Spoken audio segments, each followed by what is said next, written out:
እንኳን አደረሳችሁ እንኳን አደረሰን። ክብር ለሰራዊት ጌታ ለልዑል እግዚአብሔር ይሁን። ክቡር መምህራችን መጋቤ አእላፍ መምህር ታምራት ተስፋዬ በኢትዮጵያ ኦርቶዶክስ ተዋሕዶ ቤተክርስቲያን በሲዳማ ሀገረ ስብከት የስብከተ ወንጌል ምክትል መምሪያ ኃላፊ፣ ክቡር አባታችን መላከ ምህረት ቆሞስ አባ ታዬ የዚህ ታላቅ ወረዳ የአካባቢ ወረዳዎች ቤተ ክህነት ዋና ስራ አስኪያጅ፣ ክቡር መምህራችን መምህር ከበደ፣ ክቡራን የቤተ ክርስቲያን አገልጋዮች፣ መዘምራን መዘምራት፣ የቤተ ክርስቲያን ልጆች፣ አባቶቼ፣ እናቶቼ፣ ወንድሞቼና እህቶቼ፣ ንጽሐ ጠባይ ያላደፈባችሁ ሕፃናት ጭምር በልዑል እግዚአብሔር ስም ሰላም እላችኋለሁ። እንደምን ዋላችሁ? እንደምን ዋላችሁ? እንደምን ለዚህ ሰዓት ደረሳችሁ? በዚህ ምሽት የተቀደሰ ስሙን እንድንጠራ የተመረጠ ትውልድ አድርጎ በቤቱ የሰበሰበን፣ በዚህ እረፍት ባለበት መቅደሱ የሚያጸናና የሚያጽናና የሚተክልና የሚያንጽ የሕይወት እንጀራ የሆነ የሕይወት ውሃ የሆነ እውነተኛ የሚያሳድግ ወተት የሆነ ይሄንን የቃሉን በረከት ሊመግበን በቤቱ የሰበሰበን ደጉ አምላካችን እግዚአብሔር ክብርና ምስጋና ለዘላለማዊ ስሙ ይሁን። እግዚአብሔርን አመስግኖት፣ ለታላቁ ስሙ ምስጋና ይገባዋል። ዛሬም ዘወትርም ለዘላለሙ ምስጋና ይግባው። የሁላችን ዘመድ የእርቃችን ሰነድ የአማኑኤል እናት ቅድስተ ቅዱሳን በረከቷ ምልጃዋ በሁላችን ይደርብን። የመጥምቀ መለኮት የቅዱስ ዮሐንስ ጸሎትና ትድግና በሁላችን ይደርብን። እግዚአብሔር አምላካችን ይክበር ይመስገን። እግዚአብሔር የጠራን ሊባርከን ነው። እግዚአብሔር የጠራን ሊጎበኘን ነው። ያለ ምክንያት አልሰበሰበንም። ልጆቹን የሚወድ አምላክ የሚያጸና ቃሉን ነግሮ በሰማይ ላይ ብርሃን ጸንቶ እንዲኖር ይቺ ዓለም በብርሃን ጎርፍ እንድትጥለቀለቅ ያደረገ በቃሉ ስልጣን ነው።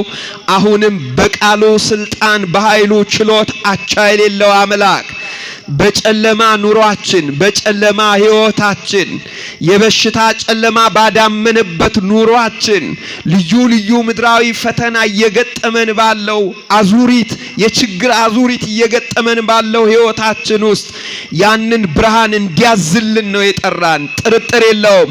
ይሁን ሲል ያደርገዋል፣ ብርሃን ያደርጋል። ስለዚህ ቃሉን በእምነት መስማት ይገባናል። ማን ይርዳን? እግዚአብሔር በቸርነቱ ሁላችንን ይርዳን። አሁን የሚሰማ ሰው ያለ ጥርጥር እግዚአብሔር ጨለማዬን ያበራል ብሎ ከሰማ ያለ ጥርጥር እግዚአብሔር በሕይወቱ የገጠመውን ጨለማ ሁሉ ፍትሕ የማጣት ጨለማ፣ የበሽታ ጨለማ፣ የችግር ጨለማ፣ ግራ የመጋባት ጨለማ፣ የታላቅ ጭንቀት፣ የዲፕሬሽን የድብርት ጨለማ እግዚአብሔር የማብራት ስልጣን አለው ብሎ በእምነት የሚሰማ ሰው ያለ ጥርጥር ተጎብኝቶ ይሄዳል። ቸሩ መድኃኔዓለም ማስተዋሉን ለሁላችን ያድለን። በዚህ ምሽት የምንማማርበት የአምላካችን የእግዚአብሔር ቃል የሚያሳርፈው የእግዚአብሔር ቃል መጽናናት የሚሰጠው የአባታችን የሕይወታችን የመመኪያችን የእግዚአብሔር ቃል እንዲህ ይላል፣ እንዳያድግ እሾህ አነቀው የሚል ነው። የሐዋርያው የቅዱስ ማቴዎስ ወንጌል ምዕራፍ 13 ቁጥር 8 እንዳያድግ እሾህ አነቀው። እስቲ ከኔ ጋር በሉ፣ እንዳያድግ በሉ፣ እሾህ አነቀው። እስቲ ድገሙ። ምን አነቀው? ምን እንዳይል? እንዳያድግ። በዚህ ምሽት ይህንን የምንማማር ይሆናል። ቸሩ መድኃኔዓለም ዘላለማዊ ቃሉን በቸርነቱ ይመግበን።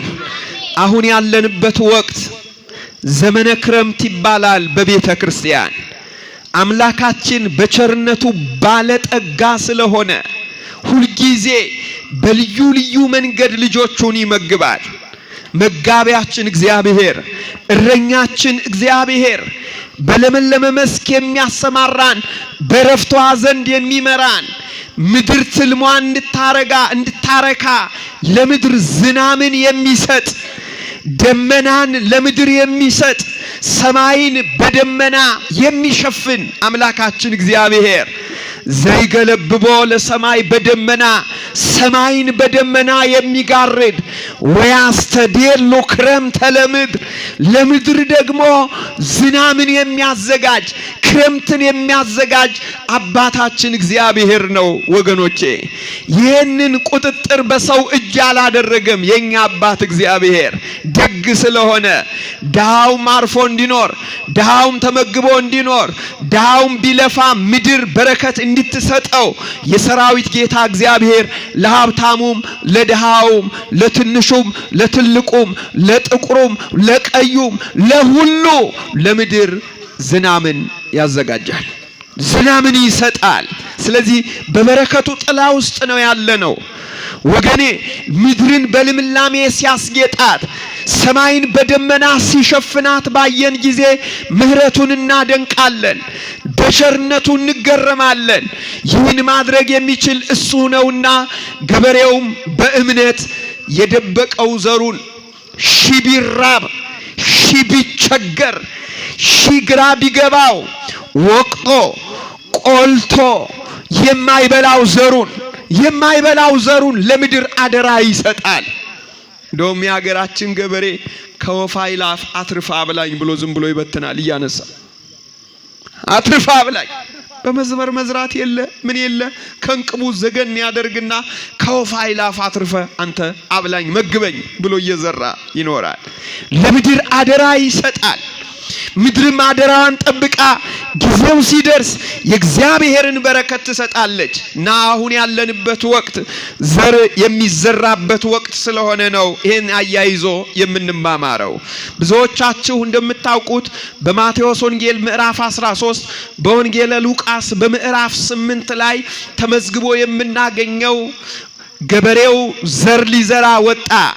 ዘር ሲዘራ አንዳንዱ መንገድ ላይ ወደቀ ይላል። ይሄ ማለት በእርሻ መካከል ያለ መንገድ ማለት፣ በእርሻ መካከል ያለ መተላለፊያ ላይ ወደቀ።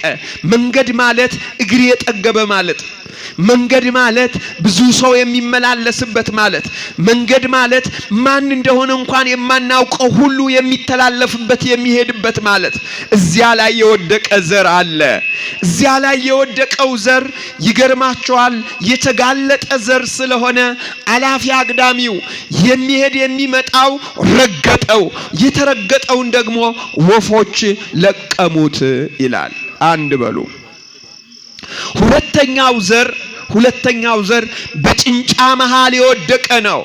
በጭንጫ መሃል በድንጋያማ መሬት መካከል የወደቀው ይሄኛው ደግሞ ይገርማቸዋል። የቅድሙ ጭራሽ አልበቀለም፣ ይሄኛው ጥቂት ለመብቀል ሞከረ። ነገር ግን ፀሐይ በወጣ ጊዜ ጠወለገ ይለናል የእግዚአብሔር ቃል። ፀሐይ አጠወለገው። ለምን?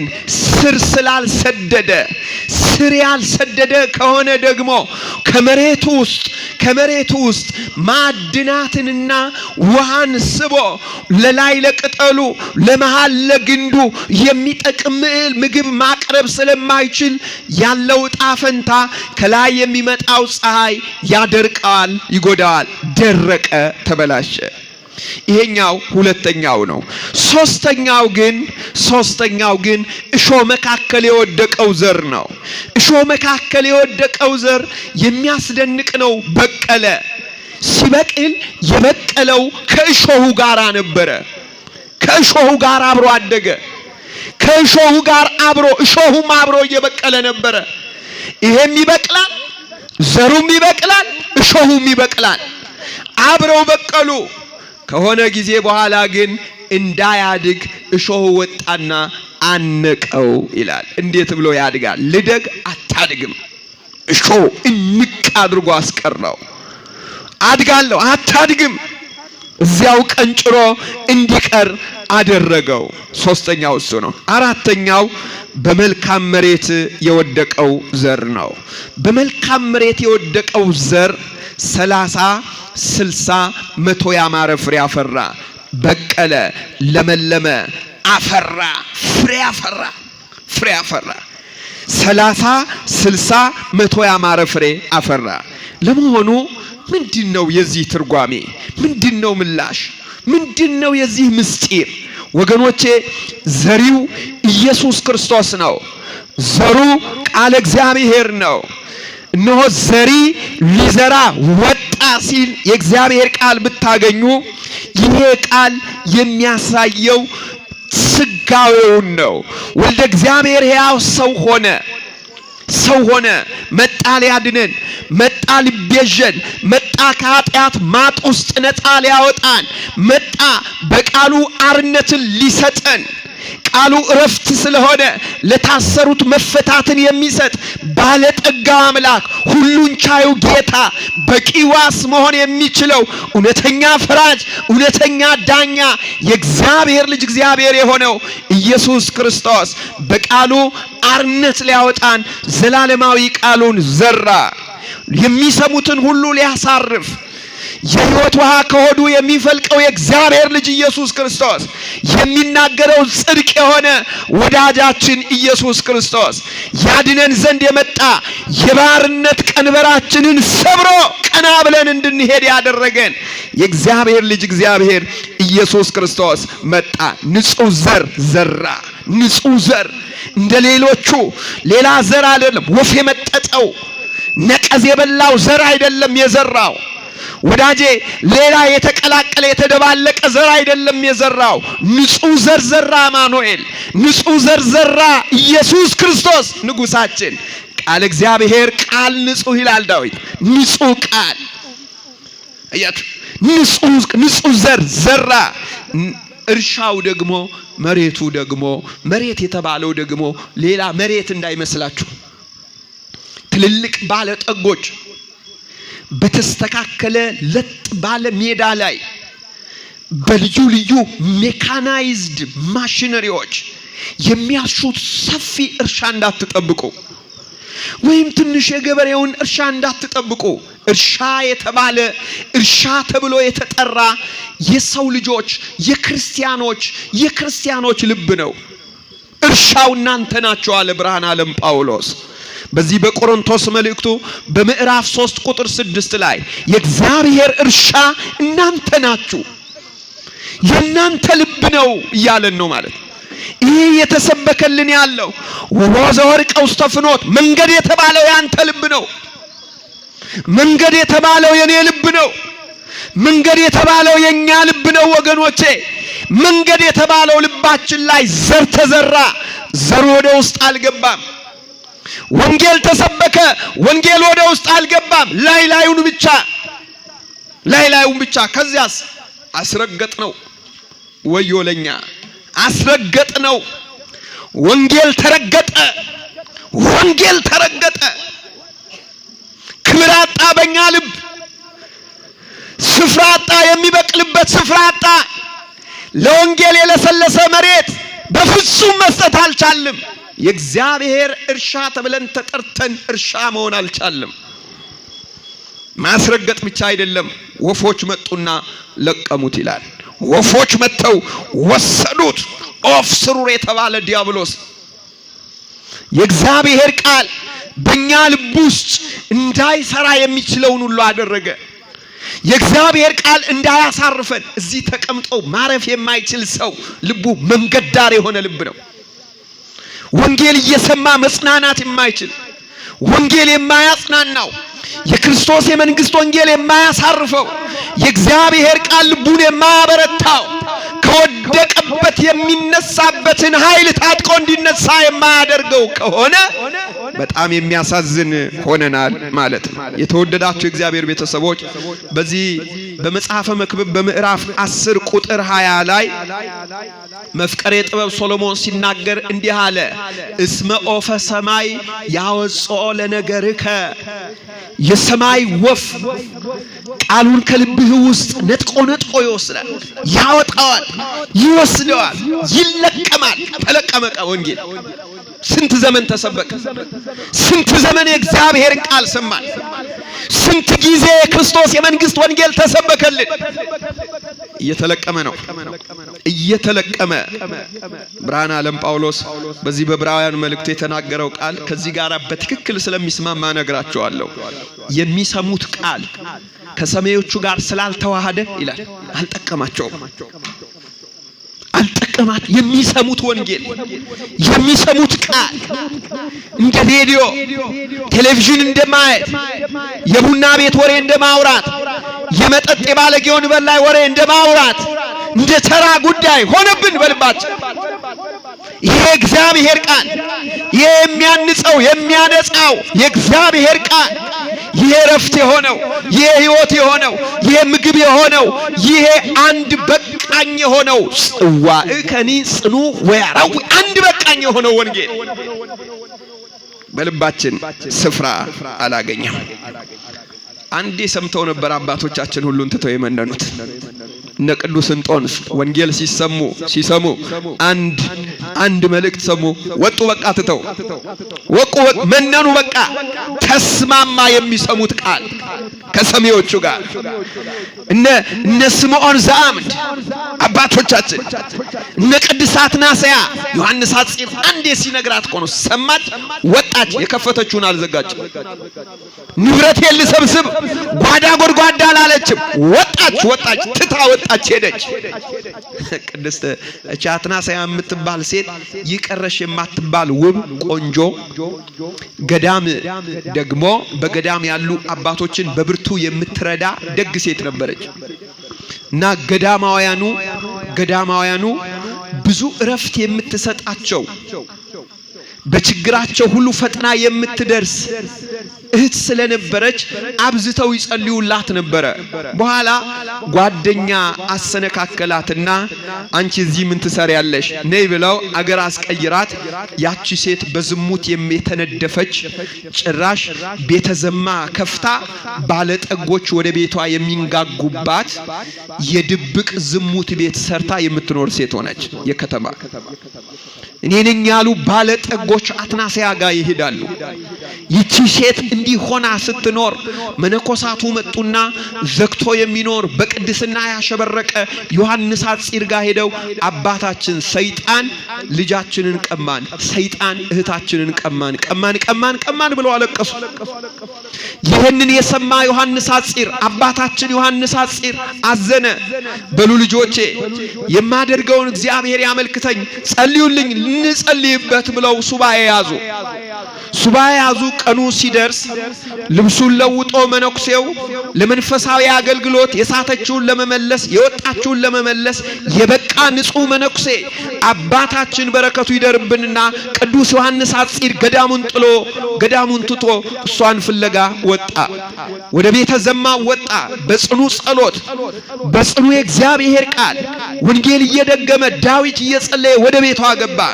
ከዚያ በኋላ ተራውን እንደሚጠብቅ ሰው ተቀመጠ። እዚያ ቤተ ዘማ ገብቶ ጊዜው ሲደርስ ሴትየዋ ና ግባ፣ ለዚህ አይደል የመጣኸው ግባ አለችው። ቁጭ ብሎ እሷን ተመለከተና አንገቱን ደፍቶ ማልቀስ ጀመረ። ምን ሆነሃል? ፍቅሬ ነው የሚያስለቅስህ? ውዴ ነው የሚያስለቅስህ? እንዲህ የምታነባው ምን ሆነሃል? ምን ነክቶህ ነው? ብዙ ሰዎች ከፍቅሬ የተነሳ ከደም ግባቴና ከመልኬ የተነሳ እንዲህ ሲያለቅሱ አውቃለሁ። ያንተ ደግሞ ተለየብኝ። ምን ሆነ ነው አለችው። ልጄ ሰይጣን ሲጫወትብሽ ያለው ሰይጣን ሰፍሮብሽ ሲጫወትብሽ ያለው አንቺን የመሰልሽ ሰው ገዳማውያን የሚጸልዩልሽ ሰው አሁን ዓለምን ወስዳሽ ሰይጣን ወስዶሽ እንዲህ ሲጫወትብሽ ባየው ጊዜ ክፉኛ ትካዜ ዋጠኝ፣ ክፉኛ ሐዘን አየው። ልጄ ይሄ ሰውነት ይፈርሳል፣ ይሄ ሁሉ ነገር ያልፋል። በኋላ ዘላለማዊ ቅጣት እንዳትቀጭ ነው ማለቅ ሰው። ምን ላድርግ አባቴ አለች። ምን ላድርግ አባቴ መቆንጀቷን ትታ ምን ላድርግ አለች። አብረን እንሂድ ወደ ገዳም አላት። ብድግ አለች፣ ተነሳች። ወደ ኋላ አለች። እርፍ ጨብጦ ወደ ኋላ የሚያይ የለም። ትታ ሄደች፣ አብራ ወጣች፣ ወደ ገዳም ሄደች። መንገድ ላይ ስትሄድ በኋላ መሽቶ ነበር፣ ጨልሞ ነበረ።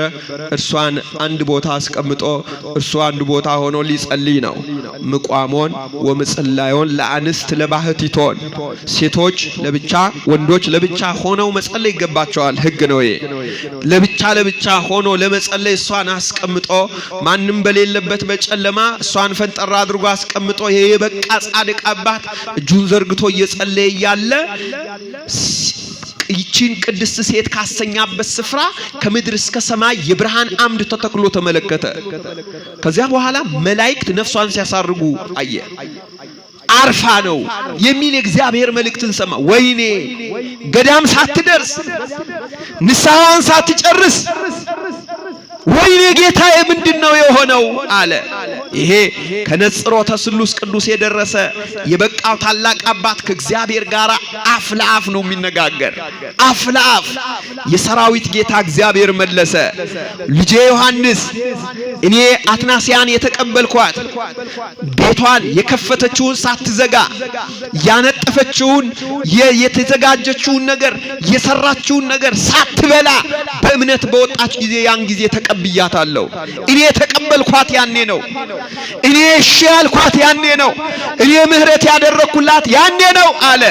የዮሐንስ አጽርን አንድ እንባ አስለቅሶ አንድ እንባ የዮሐንስ አጽር አንድ ስብከት ያችን ቅድስት ሴት መለሳት። አትናስያ ቅድስት ተብላ ለመጠራት በቃች። በረከቷ በሁላችን ይደርብን። ወዳጄ ለኃጢአት ባሪያ እንዳንሆን፣ የኃጢአት እስረኛ እንዳንሆን፣ የመንገድ ዳር ዘር እንዳንሆን ባካችሁ ወደ እግዚአብሔር እንመለስ። እግዚአብሔር የኃጥእ ሞቱን አይፈቅድም። እግዚአብሔር የኃጥእ ሞቱን አይፈቅድም። ቃሉን አናስረግጥ ባካችሁ፣ ቃሉን አናስረግጥ። ዛሬ በእኛ ምክንያት ቃል እየተረገጠ ነው። የእግዚአብሔር ቃል እየተረገጠ ነው። በዚህ ብርሃነ ዓለም ጳውሎስ በሮሜ መልእክቱ በምዕራፍ 8 ላይ ወበእንቲአክሙ ይጸርፉ አሕዛብ ላዕለ ስመ እግዚአብሔር በእንቲአክሙ፣ በእናንተ ምክንያት የእግዚአብሔር ቃል ይሰደባል። በእኛ ምክንያት አልተሰደበም። ዛሬ በየመጠጥ ቤቱ በየቡና ቤቱ እኔ ያሳዝናል። ማምላክ በዓላቶቻችን ራሱ ቡና ቤት እኮ ነው የሚከበሩ። አዝናለሁ። ትንሳኤ በባለጌ ወንበር ላይ ገናን አስመልክቶ በእኛ ምክንያት አሕዛብ ስመ እግዚአብሔርን ሲሰድቡ ሮሜ 8 ብርሃነ ዓለም ጳውሎስ ተናገረ። በእኛ ምክንያት ወንጌል እየተሰደበ የማያስተውል ልብ፣ የተዘጋ ልብ፣ የሚዘናጋ ልብ፣ የማያስተውል ሕዝብ ይገለበጣል ይላል። ወዳጄ የመንገድ ልብ፣ የመንገድ ዳር ወንጌል እየሰማ የማይለወጥ ዝንጉ የሆነ የማያስተውል ልብ መገልበጡ የማያስተውል ሕዝብ ይገለበጣል ነው የሚል አይደል? ትንቢተ ሆሴዕ ምዕራፍ 4 ቁጥር 14 ላይ እንዳንገለበጥ ባካችሁ፣ እንዳንገለበጥ እንዳናስረግጥ ወንጌልን። እስከ መቼ ወንጌል እያስረገጥ ማተብ አስረን በነውር ስፍራ እየተገኘን ወንጌል እያስረገጥ እስከ መቼ ክርስቲያን ሆነን አሕዛብ በእኛ ላይ እየቀለዱብን? እስከ መቼ ወገኖቼ? ይሄ ሁሉ ክርስቲያን አይደለም። 12 ሰው እኮ ነው ዓለምን የለወጠው ወዳጄ። 12 ክርስቲያን ዓለምን ለወጠው። ይሄ ሁሉ ክርስቲያን ምንድነው እንዳንለወጥ አዚም ያደረገብን ማን ነው? ልባችን ከአድማስ አለት ይልቅ የጠጠረ ወንጌል እየተዘራበት የእግዚአብሔር ቃል እየተነገረበት ንስሐ እንዳንገባ ዝም ብሎ መስማት ብቻ፣ ቃሉን እየሰሙ ብቻ ልብን ልከኛ አድርጎ መኖር እስከ መቼ? የመንገድ ዳር ልብ አምላካችን እግዚአብሔር ጥበብና ማስተዋሉን ምሕረቱን ልብ በቸርነቱ ደግ ልብ በጎ ልብ የሚያስተውል ልብ የዋህ የሆነ ልብ በቸርነቱ ለሁላችን ያድለ። የመንገድ ዳር ልብ ሁሉ ጎራ የሚልበት ልብ ማለት ሁሉ ጎራ የሚልበት ልብ ሁሉ የሚያልፍበት መንገድ እኮ የሀገሩ ወሬ የማያመልጠው ስፍራ ማለት አንደኛ መንገድ ይባላል ድሮ። የሀገሩ ወሬ የከተማው አስኳል የወሬ ሁሉ የማያመልጥበት ከታችም ከላይም ወጪ ወራጅ ሁሉ የሚሰማበት ቃሉን እንደ መረጃ የሚሰማ ልብ ማለት እኮ ነው። እንደ መረጃ እንደ ወሬ እንደ ዜና የሚሰማ ልብ ማለት እንደዚህ እንዳንኖር ወገኖቼ፣ ዝንጎች ውጤቱ መረገጥ ነው። ውጤቱ ማስረገጥ ነው። ውጤቱ ቃሉን ማስለቀም ነው። እንዳይለቀም እባካችሁ ልብ እንግዛ። መድኃኔዓለም በምህረቱ ይርዳ። ሁለተኛው ጭንጫ ነው። የጭንጫ ልብ ነው። ጭንጫ ላይ ወደቀ። ጭንጫ ድንጋያማ ማለት ነው። ድንጋያማ ይሄ ጥልቀት የሌለው ቃል እግዚአብሔርን ለጊዜው ያበቀለ ቢመስልም ለጊዜው በደስታ ቢሰማም ስሜት ብቻ ስለሆነ ስር ስላልሰደደ ፀሐይ በወጣ ጊዜ የሚጠወልግ ልብ ማለት ነው። ፈተና ሲመጣ እምነቱን የሚክድ፣ ሲያጣ ሲነጣ፣ ሲቸገር ግራ ሲገባው እምነቱን የሚለውጥ፣ ታመምኩ ብሎ እምነቱን ለውጦ ሌላ ቦታ ሄድ ድነት ለማግኘት የሚንከራተት ሌላ ቤተ እምነት የሚሄድ ይሄ የጭንጫ ላይ ልብ ይባላል። ስንት የጭንጫ ላይ ልብ አለ በእውነት። ይሄ ድምጽ ርቆ እንደሚሰማ አውቃለሁ። እስከ ሩቅ እንደሚሰማ ጨለማ ስለሆነ ቀዶ ብዙ ሰዎች ጆሮ ውስጥ እግዚአብሔር መልእክቱን እንደሚያስተላልፍም አውቃለሁ። ግቢ ውስጥ ካለ ነው በተጨማሪ ይሄ ድምጽ የሚሰማችሁ ወገኖቻችን፣ የጭንጫ ላይ ልብ ማለት አንደኛ ለእግዚአብሔር ቃል የማይስማማ ስሜት ብቻ የሆነ ለጊዜው የሚሰማ የሚመስል ነገር ግን ፍሬ የማያፈራ ወዲያውኑ ሰምቶ ደስ ይለውና ወዲያውኑ ደግሞ ኩርምት የሚል ወዲያውኑ ልክ እንደ አረፋ የሆነ ማለት ነው። አረፋ ታውቃላችሁ አይደል? አረፋ ሲያዩት እኮ ትችፍ ብሎ ሲል ሌላ ውበት ነው ያለው። አንዴ ፎቶ ብታነሱት በጣም ደስ የሚል ቫይብ ነው ያለው፣ ያምራል። ከሆነ ደቂቃ በኋላ ግን ይገርማቸዋል። ሳፋው ላይ ወይም እዛ የአረፋውን ያሰራንበት ነገር ላይ ደስ የማይል ነገር ነው ጥሎ የሚያልፈው ነው። ቆሻሻ ይመስላል በኋላ ሲያዩት። አያምርም። ቦግ ብሎ ድርግም የሚል ማለት ነው። ወዲያው የሚጠፋ እንደዚህ የሚሆን አቤት ደስ ሲል አቤት ትምህርት ተሰበከ።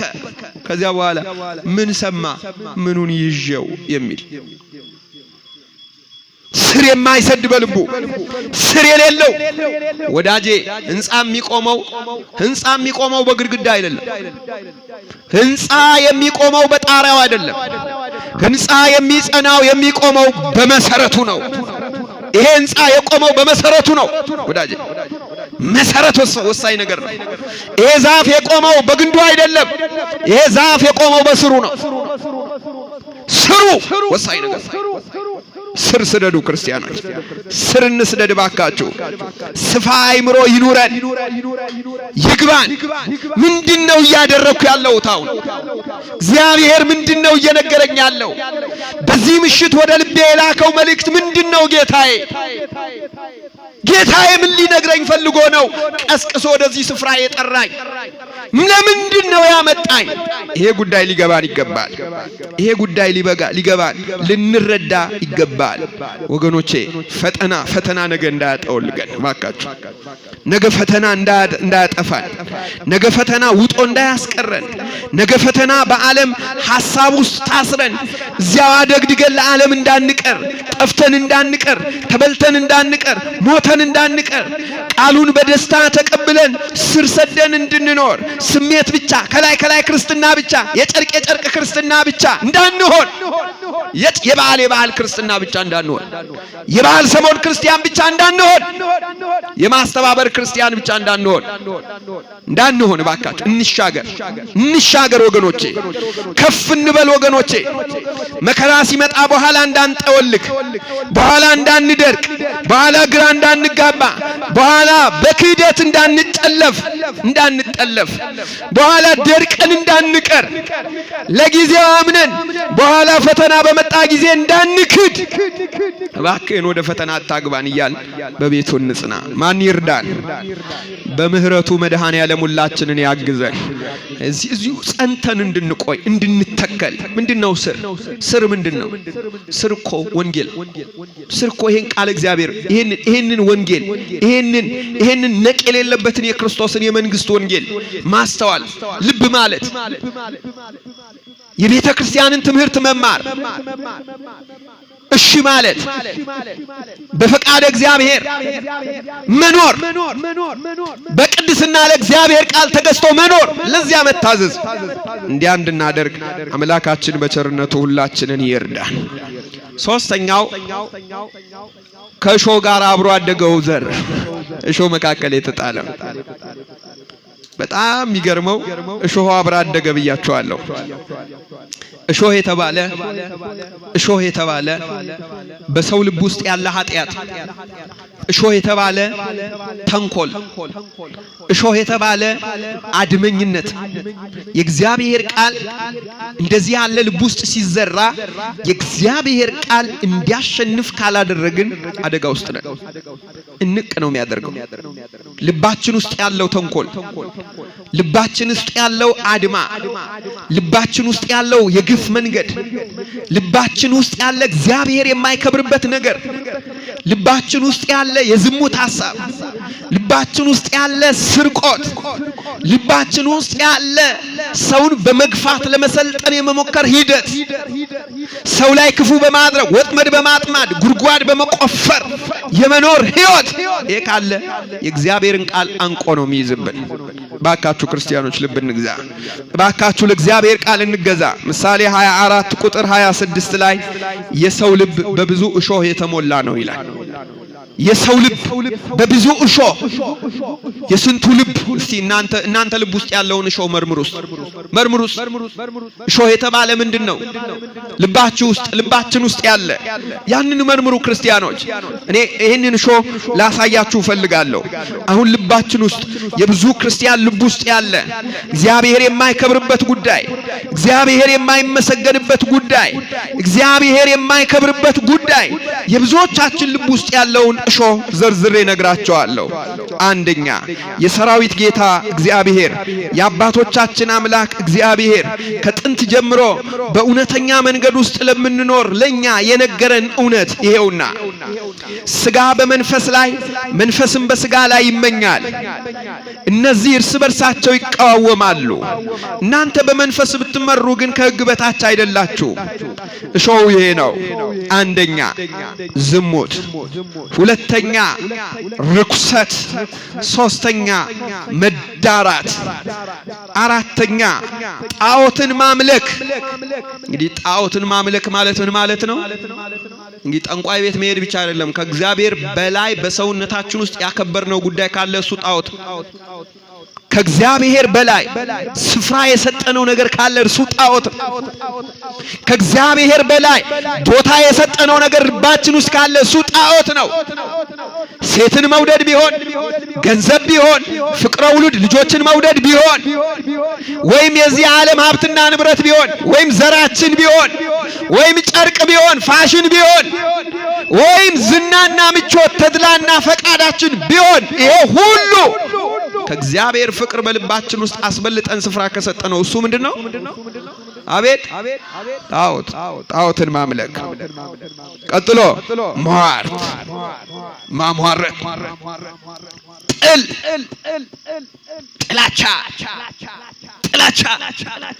ከባድ እሾህ፣ መጥፎ እሾህ፣ አደገኛ እሾህ፣ መርዝ ያለበት እሾህ፣ ክርክር፣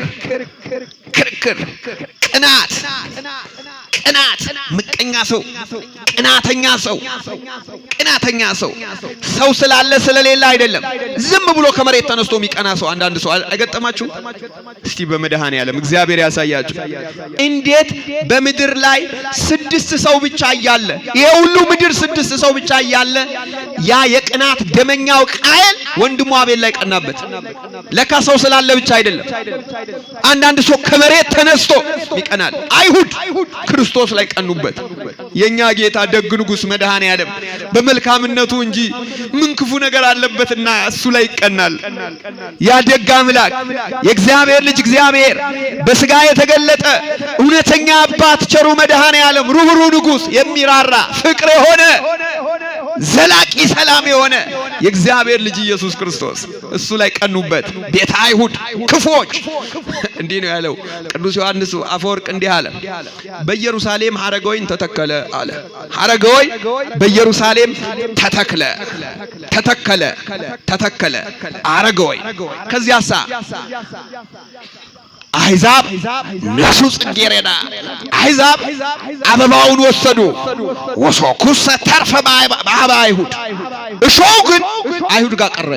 ምኑ አይሁድ ጋር ቀረ? እሾሁ ተንኮሉ መለያ አሕዛብ የተባል እኛ ነን።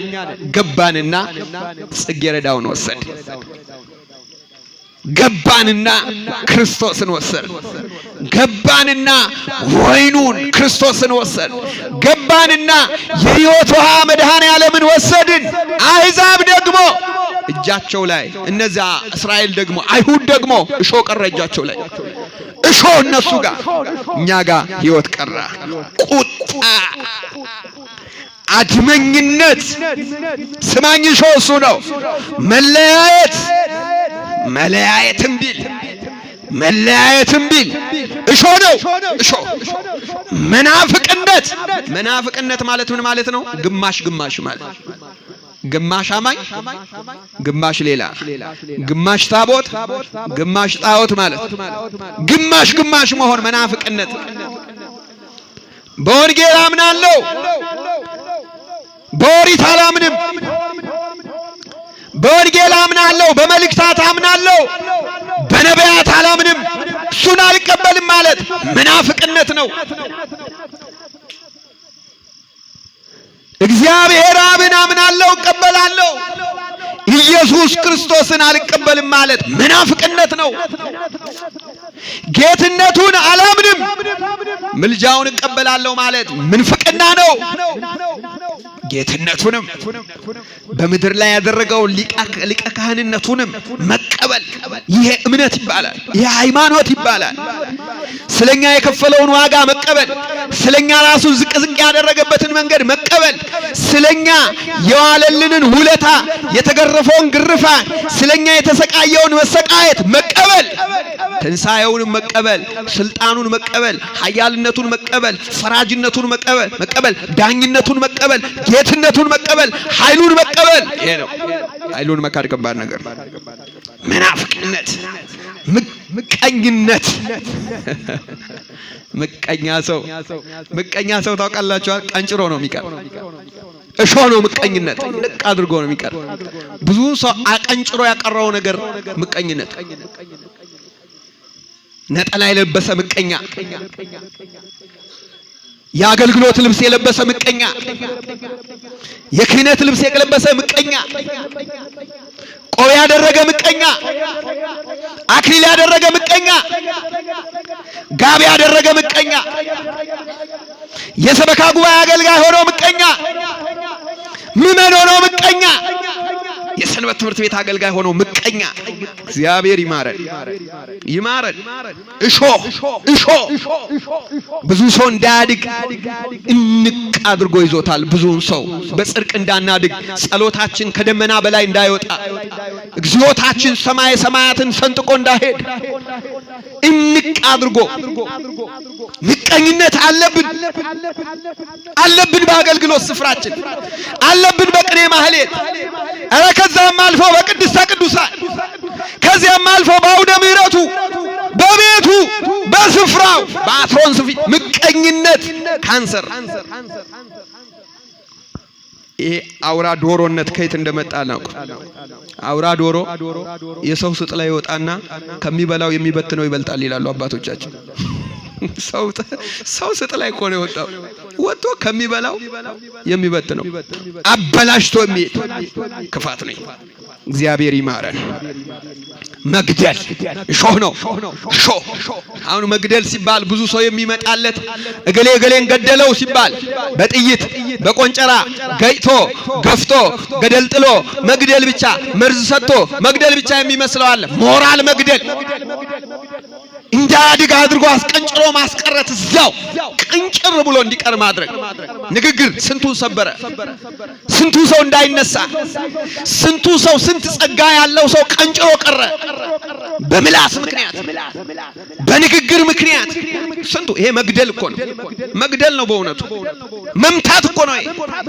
እንምታው ይላል። እንምታ፣ ልቡን እንምታ፣ አእምሮውን እንምታ። መጥቶ የሚያስቀነጭሩ በጣም ብዙ ሰዎች አሉ። ስንት ጸጋ ተዳፍኖ ቀረ። ስንት ጸጋ። መድኃኔዓለም ይማረን ይማረን፣ አረ ይማረን በእውነት። ይሄ መግደል ስካር እሾህ ነው። ይሄ ከተዘረዘረ ከባድ ነው። ብዙ ሰው ላይ ብዙ አደጋ ያመጣል። ስካር እሾህ እኮ ነው። እሾህ በቅድስና እንዳናድግ በመንፈሳዊነት እንዳናድግ እግዚአብሔር እንዳይከብርበት እግዚአብሔር በሰውነታችን እንዳይከብር ስንቱ ሰው በስካር ምክንያት መንገድ ቀርቷል።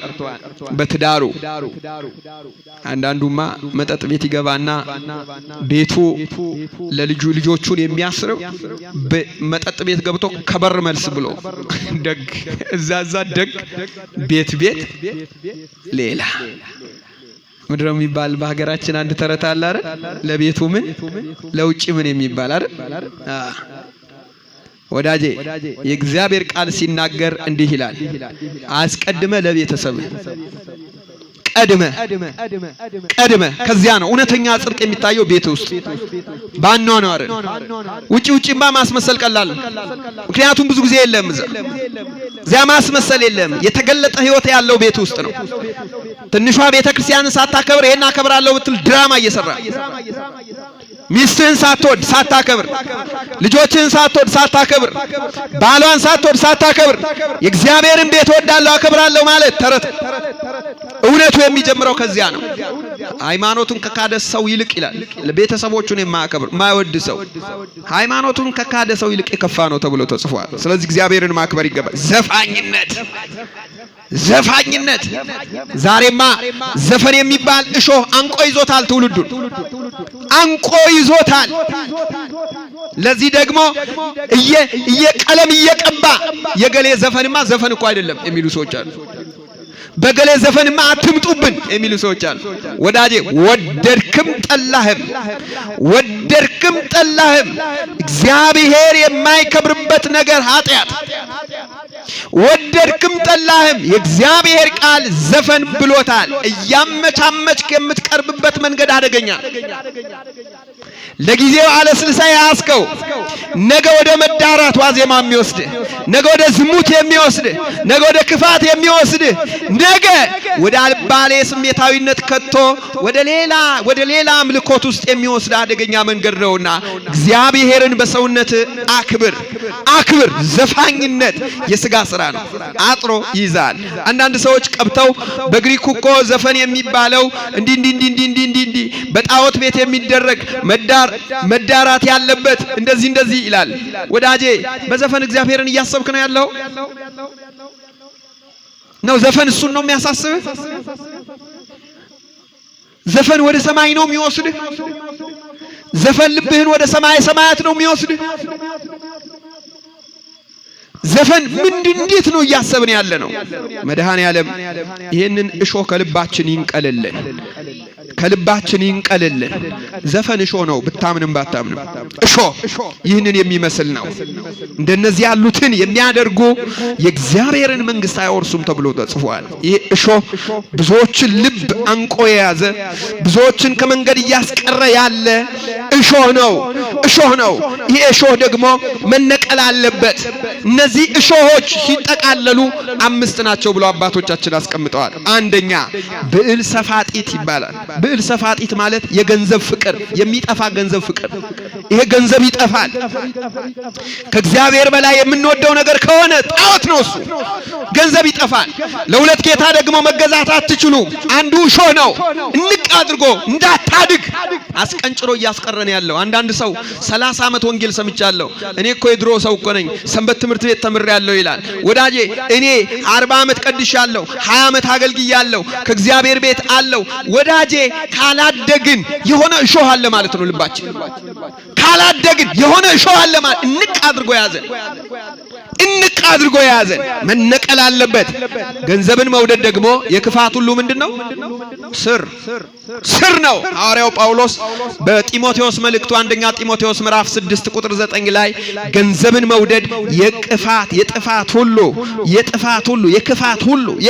ሁሉ ስር መሰረት፣ ስለዚህ መጠንቀቅ ይገባል ማለት። ሁለተኛው እሾህ ስልጣን መውደድ፣ ልሾም እከብር ባይ ስነ ልቡና። ይሄ በጣም አደገኛ። አባቶቻችን ሐልዮ መንበርት ብለውታል። ይሄ ስልጣንን መፈለግ፣ ስፍራን መፈለግ፣ ዙፋንን መፈለግ፣ መቀመጫን መፈለግ፣ ጨርቅ ካለበሰ ስፍራው ቦታው መምነሽነሽ መንኮልኮል መውደድ፣ ለዚያ ክብር መጋደል፣ ለዚያ ክብር መግፋት፣ ለዚያ ክብር መጥፋት፣ ለዚያ ክብር መግፋት፣ ከባድ ነገር ክርፋት እንቅ አድርጎ የሚይዝ እሾህ ነው ስልጣንን መውደድ። ዛሬ ሰው ያችን ቦታ ለማስከበር ብሎ ማያደርገው ግፍ የለም። ከውስጥ እስከ አፋ በቤተ መንግስትም በቤተ ክህነትም በዛች የመጡበት እንደሆነ ብዙ ሰው አይን ማጥፋት ካለበት አይን ያጠፋል። ኧረ ተው እሱ ቀላል ነው። ሰው ማጥፋት ካለበት ሰው ያጠፋል። መግፋት ካለበት ይገፋል። የደነደኑ ባለሻኛ ግፈኞች፣ እግዚአብሔር በማይከብርበት ነገር የተጠመዱ፣ ሕይወታቸውን ሰው በመግፋት ላይ የመሰረቱ፣ ምንም ለማድረግ ወደ ኋላ የማይሉ፣ እግዚአብሔር በማይከብርበት ነገር ተጠምደው የሚኖሩ ግፈኞች፣ በሰው ደንደስ ላይ ቆመው ጭንቀት የሚዘሩ ጨካኞች፣ የማይራራ ለመንጋው የማይራራ ፖለቲከኛ፣ ለመንጋው የማይራራ የሃይማኖት ሰው፣ ለመንጋው የማይራራ፣ ለቤቱ የማይራራ፣ ለቤተሰቡ የማይራራ ባለቤት፣ የቤት እመቤት፣ ይሄ ሁሉ እሾህ ከባድ እሾህ ንቅ አድርጎ ይዞታል። ተነስ ወዳጄ፣ ይሄንን እሾህ ንቀል። ይሄን እሾህ፣ ይሄ ገንዘብን የመውደድ እሾህ ንቀል። መጥፊያ ነው የሚሆነው በኋላ። ንቅ አድርጎ ይዛል። ይሄ ማለት ገንዘብ አታፍራ፣ ቤት አትስራ፣ ዘር አትዝራ፣ ሀብት አታከማች፣ አትስራ፣ አትውጣ፣ አትውረድ፣ አታትርፍ፣ አትነግድ ማለት እንዳልሆነ ግልጽ ነው ወዳጄ። ነገር ግን ገንዘብ ከሰው የሚበልጥብህ ከሆነ፣ ገንዘብ ከእናት የሚበልጥብህ ከሆነ፣ ገንዘብ ከህይወት የሚበልጥብህ ከሆነ፣ ገንዘብ ከክርስቶስ የሚበልጥብህ ከሆነ እሾህ ሆኖብሃል። መድኃኔዓለም ይማርህ። ሁለተኛው እሱ ነው። ሶስተኛው ትካዝ ዓለም ይባላል። ስላለም ማሰብ፣ ስላለም መጨነቅ፣ መውጣት መውረድ፣ ስለ ዝናዋ። ይቺ ዓለም ስንቱን ጣለች። ይቺ ዓለም ስንቱን የዚህ ዓለም ሐሳብ ስንቱን በላ። ስለ ነገ እያሰቡ መጨነቅ ስንቱን ዋጠ። ስለ ነገ እያሰቡ መኖር፣ ስለ ነገ ግራ እየተጋቡ መኖር፣ መጨነቅ። መሸ በነጋ ቁጥር ስንቱ ራሱን ሳያቅ የሚሄዳለ መንገድ ላይ አስፋልት ላይ ራሱ ዝም ብሎ ምን እንደሚረግጥ እንኳን ሳያቅ ጉድባና መሬቱን ሳይለይ የሚሄድ ስንት ሰው አለ። ትካዝ ዓለም የዋጠው እሾህ ወዳጄ፣ እሾህ ነው። ይሄ እሾህ ነው። ንቅ አድርጎ እየያዘ ነው። እያስጨነቀ ሊያጠፋህ ነው። ገደል ከቶ ሰብሮ ሊጥልህ ነው። እሾህ ነው። እድገትህን ሊያጠፋብህ ነው። ለመድኃኔዓለም ሕይወትህን ስጥ ወዳጄ፣ ስጥ። እሱ መርከብህ ነው። እሱ የጸጥታ ወደብ ነው። አማኑኤል የኛ አባት ኢየሱስ ክርስቶስ በመቅደሱ ያለነው ቸሩ መድኃኔዓለም መርከባችን፣ መሻገሪያችን፣ ሕይወታችን፣ መመኪያችን፣ አለኝታችን። ጌታ አንተ ታውቃለህ በሉት። ያውቃል አያውቅም? አንተ ታውቃለህ። አማኑኤል ሕይወቴን ተቆጣጠር፣ ቤቴን ተቆጣጠር፣ ትዳሬን ተቆጣጠር፣ ስራዬን ተቆጣጠር። የምችለውን እያደረግኩ ነው። ኃይል አስታጥቀኝ ንጉሥ በሉት፣ ንገሩት። ይችላል መድኃኔዓለም የኛ አባት ያሳርፈን በቸርነቱ። አራተኛው ፍቅረ ብእሲት ነው። ሴት መውደድ። ሴት ለወንድም ይሰራል ሲገለበጥ። ስንቱ ሴት ወዶ ሃይማኖቱን ይካዳል? የለም አለ። ለሴት ብሎ እምነቱን የጣለ ስንት ሰው አለ? ማተቡን የበጠሰ ምን ነው ሲባል ወደርኳት በቃ ያለሷ መኖር መተንፈስ አልችልም ይላል። ተመልከት፣ አንድ ባለ መጽሐፍ ሲናገር የሰማውን ነገር ይወስድና አንቺ እስትንፋሴ እኮ አንቺ ማለት አየር እኮ ነሽ፣ ያለ አንቺ እንዴት መኖር እችላለሁ? ሰው አየር ካጣ መኖር እንደማይችል አሳ ከባህር ውጭ ከወጣ መትረፍ እንደማይችል በቃ አንቺ ስለዚህ ሃይማኖቴ ነሽ ብሎ ሚስቱን ሃይማኖቱ አድርጎ የሚኖር ብዙ ሰው አለ። እግዚአብሔር ይማረን። ባሏን ሃይማኖቷ አድርጋ እምነቷን የምትለውጣለች። ምናልባትም እዚህ ውስጥ ያላችሁ አንዳንድ ሰዎች ህይወታችሁ ከዚህ ነገር ጋር የሚገናኝ ሰዎች እንድትጨነቁ አይደለም። ወዳጄ ስማኝ፣ ከእግዚአብሔር የሚበልጥብህ የመሰለ ነገር በሙሉ ጣዖት ሆኖብሃል። እግዚአብሔርን አክብር። ወንጌል ግርድ ከገለባ የሚለይ እውነት ነው። ስለዚህ ይሄንን እውነት አሽሞንሙነን አናልፍም። ይሄንን እውነት አልመጥምጠን ማለፍ አንፈልግም። ወዳጄ ስማኝ፣ ከእግዚአብሔር የሚበልጥብን ምንም ነገር በህይወት ጣዖት ሆኗል። እሾህ ነው፣ ይነቀል። ይሄ ነው ፍቅረ ብእሲት። ለሚስት ብሎ ለባል ብሎ ለባሏ ብላ ይሄ ብቻ አይደለም። ፍቅረ ውሉድ ልጆችን መውደድ፣ ለልጆቹ ብሎ እምነቱን የለወጠ ብዙ ሽማግሌ በሰርጅናው መቃብር መቅደስ ገብቶ በመቆረቢያው ወራት ሃይማኖቱን ክዶ መቃብር የሚወርድ ብዙ ሰው አለ። አማኑኤል ይማረን፣ በእውነት መጨረሻችንን ያሳምርልን። አያችሁ፣ ከምንም ይበልጣል። ይሄ እሾህ ነው፣ ይነቀል። ልጅም ቢሆን ከእግዚአብሔር የሚበልጥ የለም። ከእግዚአብሔር የሚበልጥ ለኔ ብሎ ብሏል ክርስቶስ። ለኔ ብሎ ሚስቱን፣ ልጆቹን፣ ገንዘቡን፣ ሀብቱን፣ ንብረቱ፣ ወገራ ውሃ፣ እርሻውን የማይተው ሰው የኔ ሊሆን አይችልም። ይሄ ምንም ማለመጥመጥ የለም እኮ ወንጌል እውነት እኮ ነው። ይሄ ነው በቃ ለኔ ብሎ ይሄንን መተው ያልቻለ ሰው የኔ ሊሆን እንዴት ይችላል? የኔ ሊሆን። ስለዚህ እኛ የክርስቶስ ነን። እስቲ ከኔ ጋር በሉ፣ እኛ የክርስቶስ ነን። ተናገሩ ከኋላ ያላችሁ፣ እኛ በሉ እስቲ የኢየሱስ ክርስቶስ ነን። በቃ እኛ የሱ ነን። ከሱ የሚበልጥ ምንም ጉዳይ የለም። ከሱ የሚበልጥ የምናስቀድመው የቅድሚያ የምንሰጠው ምንም ጉዳይ የለም። እሱ ሕይወታችን፣ መመኪያችን፣ አለኝታችን ነው። የሆነ ነገር ሁለት ነገር ብቻ ባጭሩ ነግሬያችሁ ትምህርቴን ልጨርስ። እስቲ በመጽሐፍ ቅዱስ እያደጉ የነበሩ ሰዎች እሾህ ንቅ ያደረጋቸውን ሰዎች ላስታውሳችሁ። ስሙ ባካችሁ። አሁን የምጠቅስላችሁ ሰው ወጣት ነው፣ ሰባኪ፣ የሚንቀለቀል የክርስቶስ ፍቅር ያለበት የሚመስል ሲናገር ኃይለ ቃሉ ሄዶ ተራራ የሚነድድ የወንጌል ሰው ሲናገር ካፉ ሰይፍ የሚወጣ የሚቆርጥ የሰው ልብን የሚቆርጥ የሚመስል ሰው ነው። ስሙ ዴማስ ይባላል። ከሐዋርያው ከጳውሎስ ጋር ወንጌል ለመስበክ ወደ ታናሽ እስያና ወደ ከፊል አውሮፓ ሁለት ሐዋርያዊ ጉዞ አብሮት የሄደ ሰው ነው። ዴማስ ይባላል። ቅዱስ ጳውሎስ ይሄን ዴማስ ይወደው ነበረ። በልቡ ያለውን የወንጌል ፍቅር አይቶ ተደንቆበት ነበረ።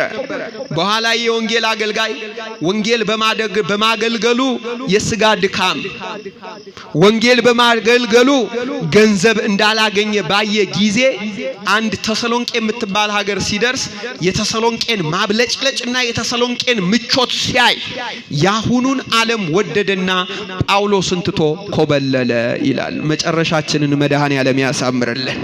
ለካ ሳይታወቅ ልቡ ውስጥ ያደገ ታላቅ እሾህ ነበረ የዴማስ ልብ ውስጥ። ለካ ሳይታወቅ አብሮት እየኖረ የነበረ እሾህ ነበረ።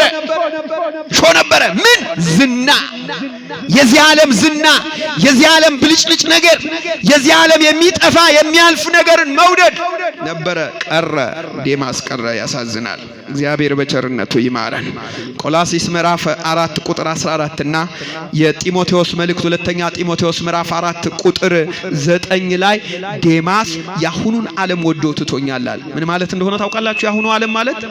ያሁኑ ዓለም ማለት እኮ ፋሽን ማለት ነው። ፋሽን ወደው የዘመኑን ፋሽን ያሁኑን ሁኔታ ወደው ቁማር ወደው ክርስቶስን የተው ወንጌል የተው ብዙ ሰዎች አሉ። ያሁኑን ዓለም ፋሽን ወደው ሴቶች ምን እንደሚወዱ ወንዶች ምን እንደሚወዱ አጥንተው ለመዝረክረክ ብለው አገልግሎታቸውን ያቆሙ ብዙ ልጆች አሉ። መድኃኔዓለም በቸርነቱ ይማረን። ያሁኑ ዓለም በቲክቶክ ለመዝረክረክ በካሜራ ፊት ጭራ ቀረሽ እብድ ለመሆን ክርስቶስን የጣሉ ብዙ ሰዎች አሉ። መለስተኛ እብዶች፣ የዲጂታል እብዶች ማለት ነው። ገብቷቸዋል።